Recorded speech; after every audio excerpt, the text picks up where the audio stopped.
मंडळी नमस्कार, मी मनीषा. तुम्ही पाहत आहात एम न्यूज. महाराष्ट्राच्या सत्तेच्या सारीपाटावर सध्या दिल्लीपासून गल्लीपर्यंत एकच प्रश्न विचारला जातोय. कोर्टात कपिल सिब्बलांनी जी कायदेशीर टोलेबाजी केली आहे त्यानंतर धनुष्यबाण पुन्हा मातोश्रीवर जाणार का? शिंदेच्या आमदारांवर अपात्रतेची कुऱ्हाड कोसळणार का? पण मंडळी, खरी गोची इथे नाहीच आहे. खरा गेम तर शरद पवारांच्या घड्याळाबाबत सुरू झालाय. अनेकांना वाटतंय की निवडणूक आयोगानं अजित पवार गटाला नाव आणि चिन्ह दिलं म्हणजे शरद पवारांचा विषय संपला. पण थांबा, अजितदादांच्या अकाली निधनानंतर आता त्यांच्याच घरात आणि पक्षात अशा काही कायदेशीर चुका झाल्यात ज्यानं शरद पवार गटाच्या हातात हुकुमाचा एक्का दिलाय. अजित पवार गटानं स्वतःच्याच गोल पोस्ट मध्ये नेमका कसा सेल्फ गोल केलाय आणि सुप्रीम कोर्टातून घड्याळाचा काटा उलटा फिरून शरद पवारांच्या मनगटावर कसा येऊ शकतो, डोक्यात प्रकाश पाडणारा हा संपूर्ण कायदेशीर क्रॅश कोर्स आज आपण पाहणार आहोत. चला सुरू करूयात. ट्रिपल टेस्ट आणि बदललेलं गणित.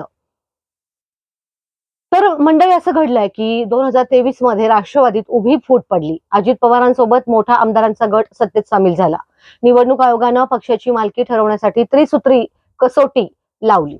त्यात पक्षाची घटना, संघटनात्मक बहुमत आणि लोकप्रतिनिधींचं संख्याबळ तपासलं गेलं. पण निवडणूक आयोगाला पक्षातल्या संघटनात्मक निवडणुकांवर संशय होता.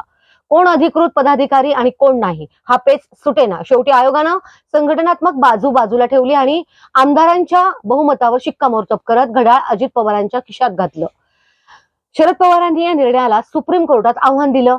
कोर्टानं अजित पवारांना घड्याळ वापरण्याची परवानगी तर दिली, पण सोबत टांगती तलवार सुद्धा दिली. कोर्टानं बजावलं की प्रत्येक पोस्टवर जाहिरातीत स्पष्ट लिहावं लागेल तुम्हाला की हा वाद अजून सुप्रीम कोर्टात प्रलंबित आहे. म्हणजेच काय, हे चिन्ह तात्पुरतं आहे, कायमचं नाही. घरचा भेदी आणि सुनेत्रा पवारांचे अध्यक्षपद. पण खरा पेच निर्माण झाला अजितदादांच्या पश्चात. 26 फेब्रुवारीला सुनेत्रा पवार यांची राष्ट्रीय अध्यक्ष म्हणून निवड झाली खरी, पण या निवडीवर अजित पवारांच्याच पक्षातून एक सणसणीत आक्षेप घेतला गेला. पक्षाचे माजी राष्ट्रीय सचिव सच्चिदानंद सिंह यांनी थेट सुनेत्रा पवारांच्या निवडीलाच कोर्टाच्या कचाट्यात पकडलाय. त्यांचा आरोप आहे की सुनेत्रा पवारांची ही निवड पूर्णपणे बेकायदेशीर आहे. या निवडणुकीसाठी कोणतीही वैध प्रक्रिया राबवली गेली नाही. राष्ट्रीय प्रतिनिधींना मतदानाचा किंवा उमेदवारी अर्ज भरण्याचा अधिकारच दिला नाही.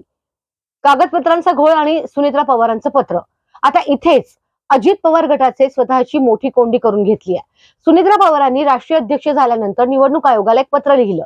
त्यात त्यांनी म्हटलं की मी पदभार घेण्यापूर्वी प्रफुल्ल पटेल आणि सुनील तटकरे यांनी आयोगाशी केलेला कोणताही पत्रव्यवहार ग्राह्य धरू नये. पण मंडळी, हा तर सर्वात मोठा कायदेशीर सापळा ठरलाय. कारण ज्या 26 फेब्रुवारीच्या राष्ट्रीय अधिवेशनात सुनेत्रा पवारांची अध्यक्ष म्हणून निवड झाली, तिथे त्यांच्या नावाचा मुख्य प्रस्ताव प्रफुल्ल पटेलांनी मांडला होता आणि त्याला सुनील तटकरेंनी पाठिंबा दिला होता. जर पटेल आणि तटकरे यांच्या सही शिक्क्यांचे अधिकार सुनेत्रा पवारांना अमान्य असतील तर मग त्यांच्याच मंजुरीनं सुनेत्रा पवारांची झालेली अध्यक्षपदाची निवड कायदेशीर कशी ठरणार, हा प्रश्न शरद पवारांनी टोकदारपणे मांडणार आहेत. म्हणजे शरद पवारांचे जे वकील आहेत कोर्टात अत्यंत टोकदारपणे मांडणार आहेत. निवडणूक आयोगाची ती नोटीस.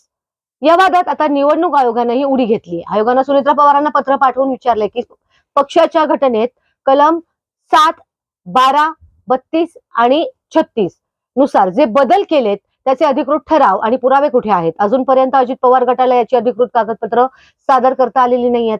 या उलट शरद पवारांच्या अध्यक्षपदाला कुणीही आव्हान दिलेलं नाहीये.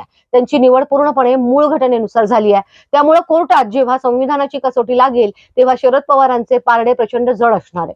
अंतर्गत घोटाळा म्हणजे गोंधळ जो आहे आणि कायदेशीर चुकांमुळे सुनेत्रा पवारांच्या राष्ट्रवादीच्या अडचणी वाढणार आहे आणि घड्याळाचा काटा पुन्हा शरद पवारांकडे फिरणार अशी दाट शक्यता निर्माण झाली आहे.